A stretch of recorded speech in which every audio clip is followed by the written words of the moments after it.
மாண்புமிகு பேரவைத் தலைவர் அவர்களே, 2026-27ஆம் ஆண்டு இயற்கை வளங்கள், தொழில் முதலீடு மற்றும் தகவல் தொழில்நுட்ப துறையின் மானிய கோரிக்கையின் மீது விவாதத்தில் பங்கேற்பதற்கு வாய்ப்பளித்த பேரவைத் தலைவர் அவர்களுக்கும், பேரவை துணைத் தலைவர் அவர்களுக்கும், மாண்புமிகு தமிழக முதல்வர் அவர்களுக்கும், பாட்டாளி மக்கள் கட்சியினுடைய சட்டமன்ற குழு தலைவர் முனைவர் சௌமியா அன்புமணி அவர்களுக்கும் என் நன்றியை தெரிவித்துக் கொண்டு, இன்றைக்கு சுதந்திர இந்தியாவின் முதல் தமிழ் முதல்வர், தமிழ்நாட்டினுடைய முதல்வர் ஓமந்தூர் ராமசாமி ரெட்டியார் அவர்களுடைய நினைவு தினம். அவருடைய புகைப்படம் இங்கே வைக்கப்பட்டிருக்கிறது. அவர் நினைவை போற்றுகின்ற வகையிலும், கடந்த ஆட்சி காலத்தில் இப்போ நம்ம எம்எல்ஏ ஹாஸ்டல்லாம் இருக்கிறது பார்த்தீங்கன்னா ஓமந்தூரார் அரசினர் தோட்டம் தான் இருக்குது. அப்படி ஓமந்தூரார் மருத்துவக் கல்லூரி செயல்பட்டு கொண்டு இருக்கிறது. அந்த மருத்துவக் கல்லூரி வளாகத்தில் கடந்த ஆட்சி காலத்தில் ஒரு முழு உருவ சிலை வைக்கப்படும் அவர் என்று அறிவித்தார்கள். இந்த அரசு இன்றைய தேதியில் அதை மனதில் வைத்து அவருக்கு பெருமை சேர்க்கின்ற வகையிலும் பிப்ரவரி மாதம் அவருடைய பிறந்த நாள் வருகிறது. அதற்குள்ளாக அந்த திருவுருவ சிலையை நிறுவி, ஏன்னா சுதந்திர தமிழ்நாட்டின் முதலமைச்சர் என்பதை நினைவு கூற வேண்டும் என்பதை இந்த நேரத்தில் உங்களுக்கு தெரிவித்துக் கொண்டு, கனிம வளத்துறை, அதாவது இயற்கை வளங்கள் துறையின் கீழ் செயல்படுகின்ற நிறுவனம் டான்மைன். அந்த டான்மைன் நிறுவனம் என்னுடைய தொகுதி, செஞ்சி தொகுதியை பொறுத்தவரை நான் பலமுறை அமைச்சரிடமும் கூறியிருக்கிறேன், ஒரு கல்குவாரியை நடத்தி கொண்டிருக்கிறார்கள். தொடர்ச்சியாக அரசாங்கம் அவர்களுக்கு எடுத்துரைத்த போதும் கூட அந்த ஒப்பந்தக்காரர்கள் அந்த இடத்தில் ஒரு பதட்டமான சூழ்நிலையை உருவாக்கி கொண்டே இருக்கிறார்கள்.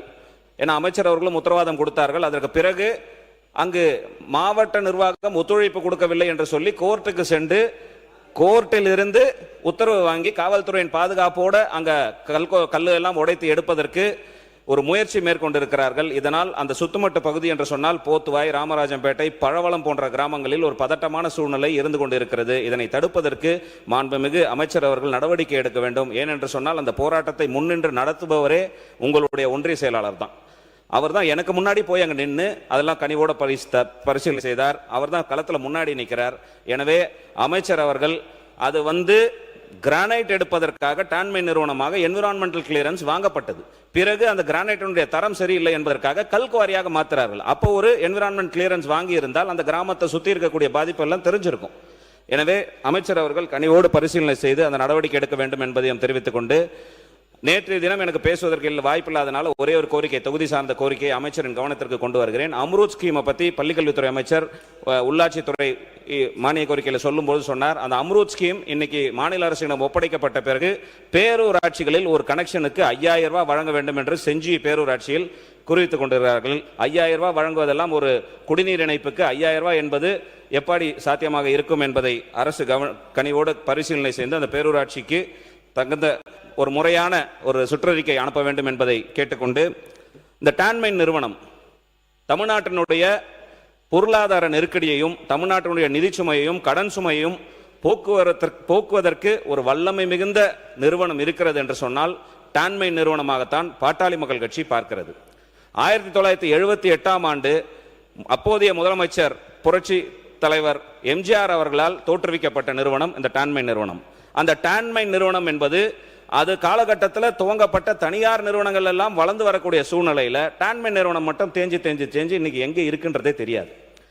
உதாரணம் சொன்னா 2025ஆம் ஆண்டு 26ஆம் ஆண்டு டான்மைன் கணித வளம் தூரமாக 4000 கோடி 4100 கோடி வருமாய் வரும் என்று சொல்லியிருந்தார்கள்.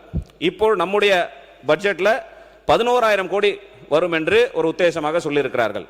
ஆனால் எங்களை பொறுத்தவரை இந்த டான்மைன் நிறுவனம் கனிம வளங்களை தானாக முன்னின்று எடுத்து விற்பனை செய்ய துவங்கினால் 1 லட்சத்திலிருந்து 1,50,000 கோடி வருமானம் ஈட்டக்கூடிய வல்லமை இந்த டான்மைன் நிறுவனத்திற்கு இருக்கிறது என்பதை பாட்டாளி மக்கள் கட்சி திரும்ப திரும்ப வலியுறுத்தி கொண்டு, ஏனென்று சொன்னால் கனிம வளங்களை விற்பனை செய்வது என்பது, வெட்டி விற்பனை செய்வது தனியாரிடம் இருப்பதனால தான் இவ்வளவு பெரிய பிரச்சனைகள் இருக்கு. அதை டான்மைன் நிறுவனமே முன்னிருந்து எடுத்து கனிம வளங்களை எல்லாம் விற்பனை செய்வதற்கு முன்வர வேண்டும். தாது மணல் கடந்த காலங்களில் தனியாரிடம் இருந்த காரணத்தினால பல்வேறு காலகட்டத்தில் பிரச்சனை ஏற்பட்டு தூத்துக்குடி பகுதிகள் எல்லாம் சீஸ் செய்யப்பட்ட மணலே இன்னும் அவ்வளவு இருக்கு. அதையெல்லாம் அரசு உடைமையாக்கி டான்மைன் நிறுவனம் மூலமாக வெளிநாடுகளுக்கு விற்பனை செய்வதற்கான ஒரு முயற்சியை மேற்கொண்டால் நிச்சயமாக நம்முடைய கடன் சுமையும் நிதி சுமையும் குறையும். ஏன் திரும்ப திரும்ப சொல்றேன்னு சொன்னா, நம்முடைய செயல்முறையை நம்ம பார்க்கணும்.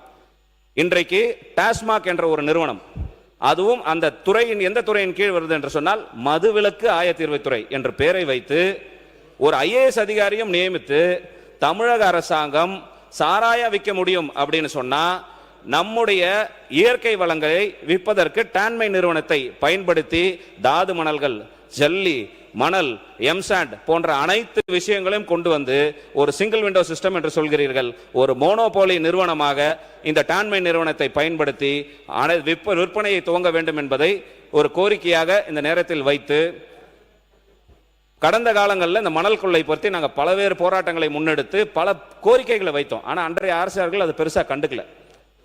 இன்றைக்கு அதுக்கு தடை விதிக்கிறது. அது மட்டும் இல்லாமல் கனிம வளங்கள் அண்டை மாநிலங்களுக்கு எடுத்து செல்வதற்கு 3 மாத காலம் தடை விதித்திருக்கிறார்கள். பாட்டாளி மக்கள் கட்சி அந்த நிலைப்பாட்டை முழுமையாக வரவேற்கிறது. அது மட்டும் இல்லாமல் இதையே ஒரு கொள்கை முடிவாக எடுத்து நம்முடைய தேவையை பூர்த்தி செய்வதற்கு முன்பாக வெளிமாநிலத்திற்கு அந்த கனிம வளங்களை கொண்டு சேர்ப்பது என்பது ஒரு முறையான செயலாக இருக்காது.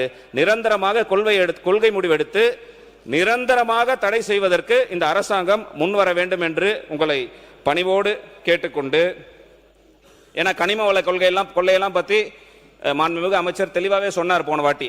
உதாரணத்துக்கு சொல்லணும்னு சொன்னால் 13.22 கோடி மெட்ரிக் டன் மட்டும்தான் வெட்டி எடுப்பு கொடுத்திருக்கிறார்கள். ஆனால் இங்கிருந்து சென்றதனுடைய அளவு 85,000 கோடி என்று மாண்புமிகு அமைச்சர் சொன்னார். இதெல்லாம் கடங்காலத்தில் நடந்ததுதான்.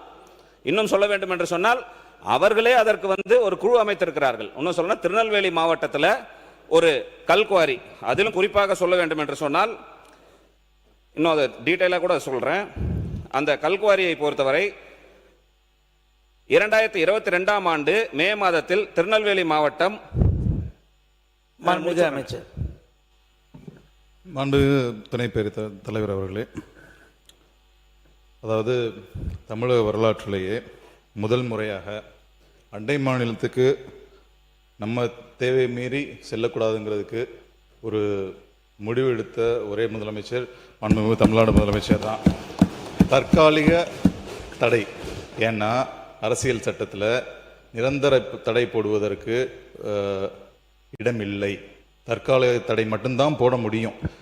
என்ன முடியுமோ அதை செய்யணுன்ற நோக்கத்தில் எடுத்த ஒரு தீர்க்கமான முடிவு தான் இந்த தற்காலிக தடை.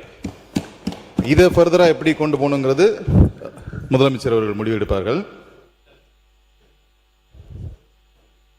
டாமின் நிறுவனம் நீங்க சொல்ற மாதிரி ஒரு காலத்தில் நல்ல ஃப்ளரிஷிங் ஒரு கார்பரேஷனாக இருந்தது. இன்னைக்கு அதோடைய அதாவது செயல்பாடு அந்த அளவுக்கு திருப்திகரமாக இல்லை. அதனுடைய ப்ராஃபிட் மேக்கிங்லாம் ரொம்ப குறைஞ்சிருச்சு. அதை சரி செய்யறதுக்கு தான் இந்த அரசு அனைத்து முயற்சியும் எடுத்துக்கிட்டு இருக்கு.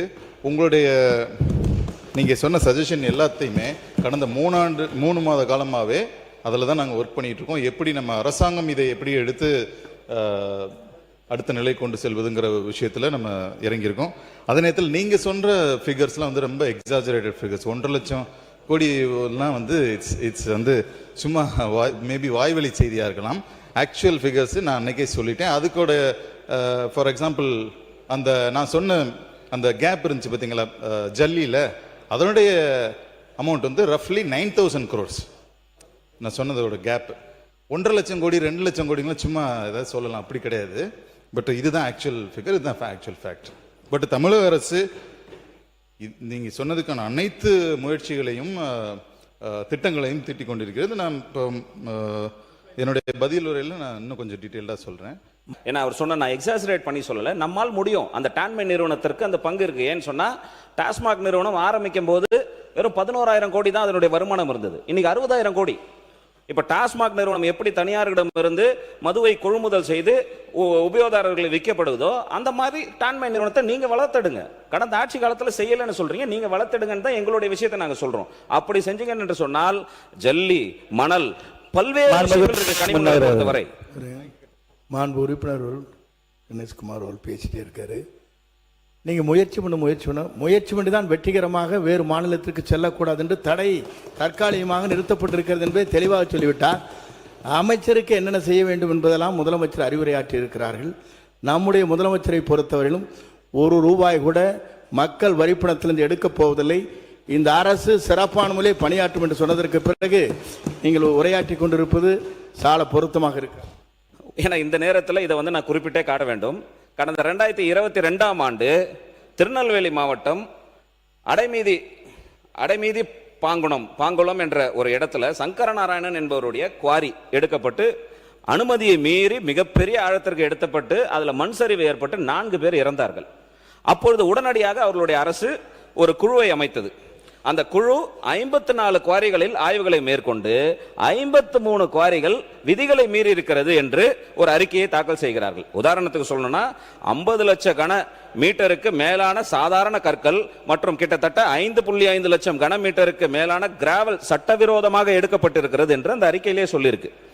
இதை தொடர்ந்து 24 குவாரிகளுக்கு 2022ஆம் ஆண்டு அக்டோபர் நவம்பர் மாதத்தில் 262 கோடி அபராதம் விதிக்கப்பட்டது. அபராதம் விதித்த அடுத்த நொடியே அந்த சுங்கத்துறை இயக்குனர் மாற்றப்பட்டார். புதிதாக சுங்கத்துறை இயக்குனர் கொண்டு வந்தார். இந்த யோசனை சுரங்கத்துறை இயக்குனர் மாற்றப்பட்டு புதிய சுரங்கத்துறை இயக்குனர் செயல்படுகிறார். இந்த யோசனை எல்லாம் எப்படிதான் வருதுன்னு எங்களுக்கே தெரியல. ஏன்னு சொல்லணும்னா 262 கோடி அபராதத்தை புதிதாக வந்த இயக்குனர் மாற்றி வெறும் 13.8 கோடியாக குறைக்கிறார்கள். ஏன்னு சொன்னா அந்த அதிகமாக வெட்டி எடுக்கப்பட்ட ராயல்டி அமௌண்ட்டை மட்டும் அரசாங்கம் கட்டிவிட்டால், அதுவும் உடனடியாக கட்ட வேண்டாம், மாத தவணையில கட்டிவிட்டால் போதும். இது எப்படி அவர்களுக்கு குற்றவாளிகளுக்கு துணை போகின்ற வகையாக இந்த சட்டம் இருந்து விடாதா? இது ஜிஓ போட்டிருக்கிறாங்க. கிட்டத்தட்ட ஜிஓ நம்பர் 3 ஜனவரி 22 போடப்பட்டு இதன் மூலமாக எப்படின்னு பாத்தீங்கன்னா மாதம் கட்டி 2 வருஷத்துல கட்டிக்கலாம். அதாவது எப்படி பாருங்க, இதை விட பெரிய விஷயம், 10 கோடிக்கு குறைவாக இருந்தால் 20% இப்ப கட்டிவிட்டு 6 தவணையில கட்டலாம். 10 கோடிக்கு அதிகமாக இருந்தால் 20% முன்பணமாக கட்டிவிட்டு 12 மாசத்துல கட்டிக்கலாம். இது என்ன குற்றம் செய்வர்களுக்கு நம்ம என்ன துணை போகிறோமா? ராயல்டி அமௌண்ட் மட்டும் தான் நம்ம மீட்க போகிறோமா? அப்ப தண்டம் விதிக்க போறது இல்லையா? அப்ப சட்டத்தை மீறியவர்கள் எல்லாம் புனிதர்களாக மாறிவிடுவார்களா என்ற கேள்வி எழுகிறது. இதெல்லாம் சட்டத்தை ஓட்டை அடைக்கிற வேலைகளா என்று இந்த ஜிஓவை முடிச்சு இது மட்டும் கேட்டுக்கிறேன். இதே ஜிஓ இல்ல அமைச்சர் அவர் பேரவை துணைத் தலைவர்களே, இதெல்லாம் எப்ப நடந்துச்சுங்கிறத சொல்லிட்டு பேசினா கரெக்டா இருக்கும். அது நீங்க பேசும்போது அதை சொல்லுங்க.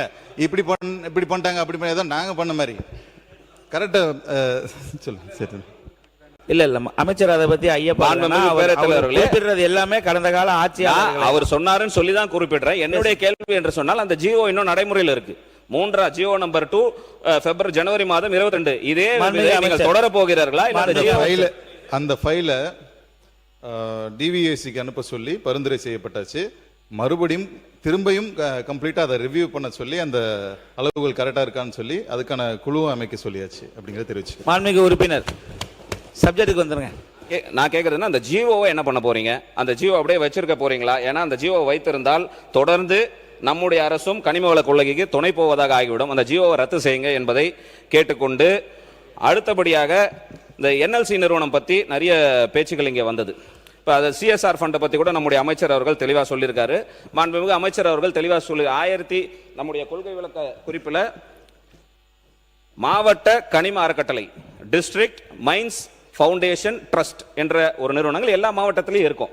அந்த எல்லா மாவட்டத்திலையும் இருக்கக்கூடிய அந்த விஷயங்களில் 772 கோடி என்எல்சியில் மட்டுமே வந்திருக்க வேண்டியது. அது வந்துதான் என்பதை மாண்புமிகு அமைச்சர் அவர்கள் தெளிவு செய்யணும். அப்படி வந்திருந்தாலும் கூட அது ஒவ்வொரு மாவட்டத்திலையும் அதை ஒழுங்குமுறை செய்ய வேண்டும். மாவட்ட ஆட்சித்தலைவர் சம்பந்தமாக அந்த டிஸ்ட்ரிக்ட் மைன்ஸ் ஃபவுண்டேஷன் அறக்கட்டளை என்பது அந்த பாதிக்கப்பட்ட பகுதிகளுக்கு மக்களுக்கு சென்றடைய வேண்டும் என்பதுதான் சட்டம்.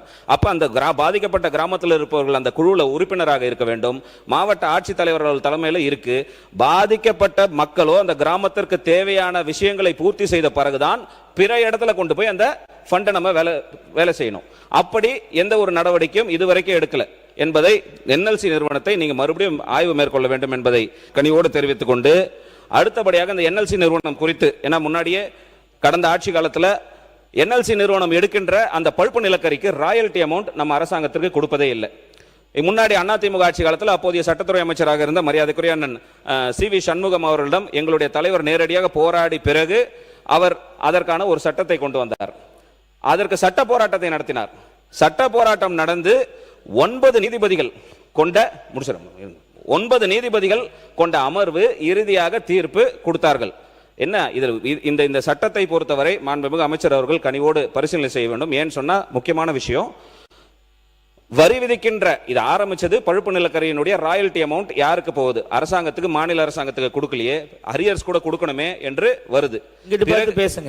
இல்ல அது பிறகு பார்த்தீங்கன்னா அந்த வழக்கு வரி விதிப்பது கூட தொடர்பாக சென்று சுப்ரீம் கோர்ட்ல மாநில அரசிற்குத்தான் அதற்கு உரிமை இருக்கின்ற என்று வந்துவிட்டது. ஆனால் நடந்து முடிந்த கூட்டத்தொடரில் மத்திய அரசாங்கம் எந்த விவாதமும் இல்லாமல் இரு அவைகளிலும் ஒரு பில்லை பாஸ் பண்ணியிருக்காங்க.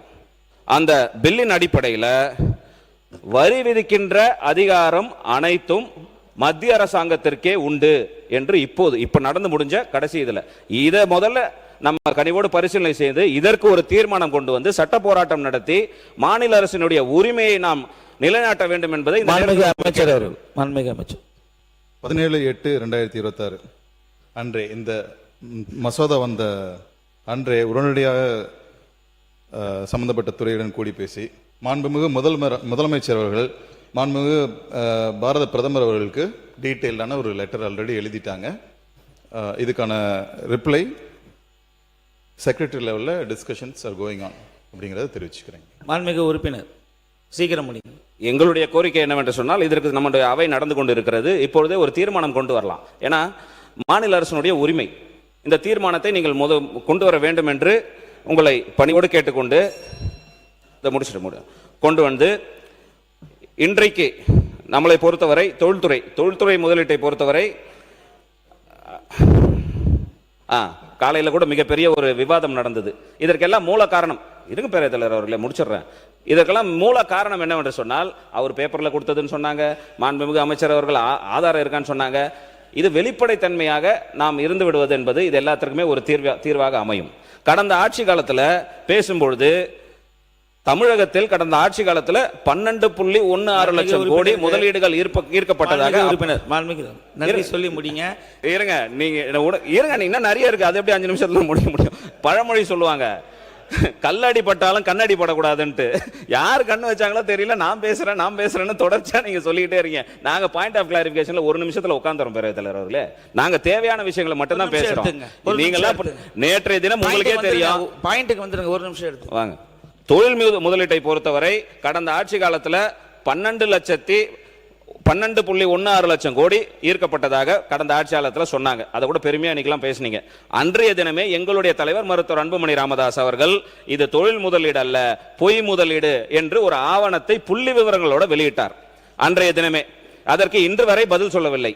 இன்றைக்கு நம்முடைய 100 நாட்கள்ல 1 லட்சம் கோடி வந்துடுச்சுன்னு சொல்றீங்க. வரவேற்கிறோம், மனதால வரவேற்கிறோம். ஆனா எந்தெந்த நிறுவனங்கள் என்று எல்லாத்துக்கும் வெள்ள அறிக்கை நீங்க கொடுப்பீங்க. வெள்ள அறிக்கைன்னு சொன்ன உடனே உங்களுக்கு பிடிக்கும். இதையும் ஒரு வெள்ள அறிக்கை கொடுத்து விட்டீர்கள் என்று சொன்னால் தெளிவாக தெரிந்துவிடும் எந்தெந்த நிறுவனங்கள் வந்திருக்கு, யார் ஆட்சி காலத்துல என்பதை. பல்வேறு இதில் எழாது. அந்த 1 நிமிஷம் எக்ஸ்டென்ஷன் எங்க போய் முடியுது பாத்தீங்களா? பேசுங்க. மாண்புமிகு துணை பேரவைத் தலைவர் அவர்களே, நான் என்னுடைய பதிலுரையில டீட்டெயிலா என்னென்ன கம்பெனி வந்திருக்கு, எந்தெந்த பிற்படுத்தப்பட்ட மாவட்டத்துக்கு வந்திருக்கா, சென்னையில் வந்திருக்கா, காஞ்சிபுரம் வந்திருக்கா, டீட்டெயிலாக நான் பதிலுரையில சொல்லுவேன். அப்போ கேட்டுக்கோங்க. அண்மைக்கு உறுப்பினர் நன்றி சொல்லி முடிச்சிட்டேன் பேரவைத் தலைவர் அவர்களே. அடுத்தது இப்ப பரந்தூர் விமான நிலையம் சொன்னீங்க. பரந்தூர் விமான நிலைய விவசாயிகள் பக்கம் நாங்கள் நிற்போம்னு சொன்னீங்க. பரந்தூர் விவசாயிகளை விட அதிக அடக்குமுறையை உள்ளாக்கப்பட்டவர்கள் மேல்மா சிப்காட் விவசாயிகள். ஏன்னா குண்டார் சட்டம் போட்டோம் என்று நம்ம கடந்த ஆட்சி காலத்தில் குண்டார் சட்டம் போடப்பட்டது என்று பொதுப்பணித்துறை அமைச்சர்கள் குண்டார் சட்டம் மட்டும் போடல, அவங்க மேல அவர்களை ஒருத்தரையும் தனித்தனி சிறையில் அடைச்சாங்க. மதுரை சிறையில் ஒருத்தர், கோயம்புத்தூர் சிறையில் ஒருத்தர், பாளையங்கோட்டை சிறையில் ஒருத்தர், ஏதோ ஒரு பாகிஸ்தான்ல இருக்கிற தீவிரவாதிகளை கொண்டு போய் அடைப்பாங்க பாருங்க. மறுபடியும் அப்படி ஒரு அடக்குமுறைகளை சந்தித்த அவர்களுக்கு எப்படி பரந்தூர் விமான நிலையத்தை நீங்க கைவிடுவீர்கள் என்று சொன்னீர்களோ, அதே போல் சிப்காட், இந்த மேல்மா சிப்காட் என்ற விரிவாக்க திட்டத்தை எதிர்பார்த்து கொண்டு இருக்கிறார்கள். மிக விரைவில் அந்த சிப்காட் திட்டத்தை கைவிடுவதற்கான நடவடிக்கை எடுக்க வேண்டும் என்று சொன்னார்கள். கொள்கை விளக்க குறிப்பில் டைடல் பார்க்கை பொறுத்து தெளிவா சொல்லியிருக்கிறீங்க. அதுலயும் ஒரு வெள்ள அறிக்கை நாங்க கேட்கிறோம். டைடல் பார்க்ல ஆக்கியபன்சி எவ்வளவு இருக்கு? ஒவ்வொரு மாவட்டத்திலும் நியோ டைடல் பார்க் கொண்டு வரேன்னு சொன்னாங்க. இன்றைக்கு சென்னையிலேயே டைடல் பார்க் பாதி இடம் காலி. ஆன்மீக உறுப்பினர் நீங்க வேணும்னு நீங்க பண்ற மாதிரி இருக்குது, சரிங்களா? இல்ல நீங்க நிறைய வச்சுக்கிட்டு படிக்கிறதுக்கு ஒன்றும் இது இல்லையே, பொதுக்கூட்டமா அது. அடுத்தவங்களுடைய வாய்ப்பை எடுத்துக்காதீங்க. நன்றி சொல்லி முடிங்க. நீங்க கிளாரிபிகேஷன்ல உங்களுக்கு டைம் தரேன். இன்னும் 8 பேர் இருக்காங்க, சரிங்களா? இடையில நீங்க பேசுங்க. முடிச்சிட்டேன். வாய்ப்பு பேரவைத் தலைவர்களே, தரேன். அது மட்டும் தான் கடைசியா ஒண்ணு மட்டும் வரேன். ஏன்னா டைட்டில் பார்க்கை பொறுத்து ஒரு மிக நீண்ட விவாதம் தேவை. ஏன்னா இன்னைக்கு சப்ஜெக்ட தவிர மத்த விஷயம் தான் நிறைய பேசுறீங்க. வாங்க சீக்கிரம். கொள்கை விளக்கு குறிப்புல கொடுத்திருக்கிறதாங்க சப்ஜெக்ட். கொள்கை விளக்கு குறிப்புல சிறப்பா செயல்படுது. அதுல நீங்க பக்கம் இருக்குது, அது அதை எல்லாத்தையும் சொல்ல முடியாதுன்னு தான் புக்ல கொடுத்துருக்காங்க. அப்புறம் அந்த அதையே எடுத்து படிச்சா என்ன அர்த்தம்? டக்குன்னு முடிங்க சார். கொஞ்சம் புரிஞ்சுக்கோங்க சார். என்ன அதுல இருக்கக்கூடிய விஷயங்கள் விவாதம் செய்யறதா எதிர்க்கட்சிகளோட வேலை. பாராட்டுறது எதிர்க்கட்சிகளோட வேலை இல்ல. நான் கேட்பது என்ன, சிறப்பா செயல்பட்டு இருக்கு, நீங்க சந்தோஷம். ஆனா பாதி டைட்டில் பார்க்க காலியா இருக்கு. அது காலியா இருக்கின்ற அக்கா ஒரு 2 நிமிஷம் இருங்க. கோச்சிக்காதீங்க. தொழில்துறை அமைச்சர் மைக்ரோ டெக் பார்க் குறித்தும் நான் என்னோட பதிலுரையில் டீட்டெயில்டாக அவங்க முந்தைய அரசு என்னென்ன பண்ணுச்சு, அதில் ஆக்குபென்சி எவ்வளோ இருக்குது, டீட்டெயில்டு நான் ரிப்போர்ட் வந்து கொடுக்க போகிறேன். பதிலுரைக்காக கொஞ்சம் வெயிட். இதுக்கு மேலே நான் என்ன சொல்கிறதுன்னு தெரியல. அவங்க பதிலுரை இன்னைக்கு இருக்குது. கொஞ்சம் பொறுமை காமிச்சு நீங்கள் இங்கே வெயிட் பண்ணி நாளைக்கு கூட அதை நீங்கள் பாயிண்ட்டை மென்ஷன் பண்ணலாம் இல்லையா? சொல்லுங்கள், டக்குன்னு பேசி முடிங்க. பேரவைத் துணைத் தலைவர், நாங்கள் கேட்ட பிறகு அவங்க பதில் சொல்கிறது தான் நல்ல விஷயம். இப்போ ஆரோக்கியமான விஷயம். நான் கேட்ட அவங்க பதில் சொல்கிறேன்னு இருக்காங்க, சந்தோஷம். நாங்கள் அதோட அடுத்த சப்ஜெக்ட்டுக்கு போகிறேன். அதே போல் ஐடி துறையை பொறுத்தவரை ஐடி துறையில் கடந்த சில நாட்களாக அந்த சர்வர் டவுன் என்ற ஒரு பிரச்சனை இருக்கு. அதுக்கு குறிப்பாக சொல்றாங்கன்னு சொன்னா, இதற்காக ஒப்பந்தம் செய்யப்பட்டிருக்க கூட மஹேந்திரா, அந்த சாஃப்ட்வேர் மஹேந்திரா நிறுவனமா, அதற்கு சாஃப்ட்வேர் ஒப்பந்தம் எடுக்கப்பட்டதாகவும், அதற்கு தமிழக அரசிடம் இருந்து நிலுவைத் தொகை செல்லாத காரணத்தினால இவங்க டிஜிட்டலைஸ் பண்றதுல பிரச்சனை இருக்கு. அப்ப அந்த நிறுவனத்தை கூட நாம் இன்னும் செம்மைப்படுத்தினால் பிரைவேட்டுக்கு ஈக்குவலாக அந்த செட்டப் பாக்ஸஸ் எல்லாம் நம்ம கொடுத்து தரமான கேபிள் விஷனை அரசாங்கத்தின் மூலமாக கொடுத்தால் அதுலயும் நமக்கு வருமானம் வரக்கூடிய விஷயமாக இருக்கும். இறுதியாக ஒண்ணுதான், நம்முடைய ஜெயங்கொண்டம் பகுதியை பொறுத்தவரை தருமபுரி சிப்காட்டிற்கு கூடுதலாக நிதி ஒதுக்கி தருமாறு உங்களை அன்போடு பணிவோடு கேட்டுக்கொள்கிறேன். ஜெயங்கொண்டம் பகுதியில் 33,000 ஹெக்டேர் முந்திரி விவசாயம் நடைபெறுகிறது. முந்திரி தொழில் பூங்கால் வேண்டும் என்று அந்த பகுதி மக்கள் ரொம்ப நாளா கேட்டுக்கிட்டு இருக்காங்க. அதையும் அரசு கனிவீடு பரிசீலனை செய்ய வேண்டும் என்று சொன்று தமிழக அரசு 30ஆம் தேதிக்குள்ள தமிழக அரசு இந்த 30ஆம் தேதிக்குள்ள ஒரு 10 கோஆப்டெக்ஸ் நிறுவனங்களை மூட வேண்டும் என்று சுற்றறிக்கை கொடுத்திருக்கிறார்கள். அந்த கோஆப்டெக்ஸ் நிறுவனம் மூலமாக நடைபெறுவதை ஏன் மூடுகிறீர்கள்? அதை மூடுவதற்கு என்பது தேவையான விஷயம். செம்மைப்படுத்தி அதை லாபகரமாக கொண்டு வருவதற்காக நம்முடைய அரசு முன்வர வேண்டுமே தவிர அதை மூட வேண்டாம் என்று உங்களை கேட்டுக்கொண்டு, கடைசியாக இந்த மாநில அரசினுடைய எல்லைகளை கண்காணிப்பதற்கு முடிச்சிட்டேன். லாஸ்ட் முடிங்க. நன்றி சொல்லுங்க. முடிச்சிட்டேன் தலைவரே. கடைசியாக இந்த கனிம வள கொள்ளையெல்லாம் பத்தி நம்ம பேசிட்டு இருந்தோம். கடந்த ஆட்சி காலத்தில் அதை குறித்தும் ஒரு டீடைல் ரிப்போர்ட் நீங்க எடுக்க வேண்டும். ஏனென்று சொன்னால் அமலாக்கத்துறை ஆய்வுகள் மேற்கொள்ளப்பட்டது. அதில் மிகப்பெரிய கேப் இருந்ததை சொன்னோம். கவர்மெண்ட்டுடைய பில்லு டூப்ளிகசி பண்ணாங்க. கவர்மெண்ட்டுடைய பில்லு டூப்ளிகசி பண்ணியிருக்கிறாங்கன்னு அமலாக்கத்துறையே உங்களுக்கு கொடுத்திருக்கிறார்கள். அதையும் நீங்கள் மறுபடியும் கனிவோடு பரிசீலனை செய்து பார்டர்ல இருக்கக்கூடிய விஷயங்களை கண்காணிப்பதற்கு ஒரு சென்ட்ரலைஸ்ட் யூனிட்டை இங்க கொண்டு வரணும். கேமரா, சிசிடிவி கேமரா வச்சு ஒரு 4 இடத்துல மானிட்டரிங் பண்ற மாதிரி, அதுவும் தலைமைச் செயலகத்தில் அமைச்சரே நேரடியாக எந்தெந்த பார்டர்ல எத்தனை லாரிகள் முடிச்சிருக்கேன். அமைச்சர் மாண்புமிகு துணை சபாநாயகர் சொன்ன மாதிரி கொஞ்சம் வெயிட் பண்ணீங்கன்னா இது அறிவிப்புல வரப்போகுது. மாண்புமிகு பேரவைத் தலைவர் அவர்களே, இவ்வளவு நேரம் என்னுடைய கோரிக்கைகள் எல்லாம் எவ்வளவு குறுக்கீடுகள் இருந்தாலும் கனிவோடு பரிசீலனை செய்து கொடுப்பது. கடைசியா ஒரே ஒரு கோரிக்கை மட்டும், உங்களுடைய தேர்தல் அறிக்கையில் நீங்கள் சொல்லியிருப்பது போல 75% தமிழ்நாட்டில் இங்க வரக்கூடிய புதிய நிறுவனங்களுக்கு, தமிழ்நாட்டில் இருப்பவர்களுக்கே அந்த வேலை வாய்ப்பை உறுதி செய்வதற்கு தனி சட்டத்தை இயற்ற வேண்டும் என்றும், ஏன்னா உங்க தேர்தல் அறிக்கையில் நீங்க சரிவா சொல்லியிருக்கீங்க, 75% அளவுக்கு அதிகமாக இருக்கக்கூடியவர்களுக்கு, அதாவது பணிகளை அமர்த்தும் நிறுவனங்களுக்கு வரியில் 2.5%, மின்சார கட்டணத்தில் 5% மானியமும் வழங்கப்படும் என்று சொல்லியிருக்கிறீர்கள். பல மாநிலங்கள்லாம் பார்த்தீங்கன்னா 80%, 90% இருக்கிறார்கள். இதற்கு மட்டும் ஒரு சட்டத்தை ஏற்றி, என கடந்த ஆட்சி காலத்தில் போன தேர்தல் அறிக்கையிலும் சொன்னாங்க, செய்யல. இதைத்தான் நான் சொல்றேன். அந்த தேர்தல் அறிக்கையில் இந்த பாயிண்ட்டை மென்ஷன் பண்ணிட்டீங்க. அதுக்கப்புறம் அந்த ரெஃபரன்ஸ் எடுத்து எடுக்கிறீங்க பார்த்தீங்களா? உங்களோட டைமை நீங்களே எக்ஸஸ் பண்ணிக்கிறீங்க. நன்றி சொல்லுங்க. அதை புரிஞ்சிருச்சு. தமிழ்நாட்டில் பிறந்தவர்களுக்கு வருகின்ற நிறுவனங்களில் முன்னுரிமை வழங்குவதற்கு தனி சட்டம் இயற்ற வேண்டும் என்பதை கேட்டுக்கொண்டு, இவ்வளவு நேரம் பொறுத்தல் அருளிய தங்களுக்கும், அங்க உள்ளிருந்து கேட்டுக்கொண்டு இருக்கக்கூடிய சபாநாயகர் அவர்களுக்கும், இங்க இருக்கக்கூடிய அவையில் இருக்கக்கூடிய அனைவருக்கும் நன்றியை தெரிவித்துக் கொள்கிறேன். நன்றி.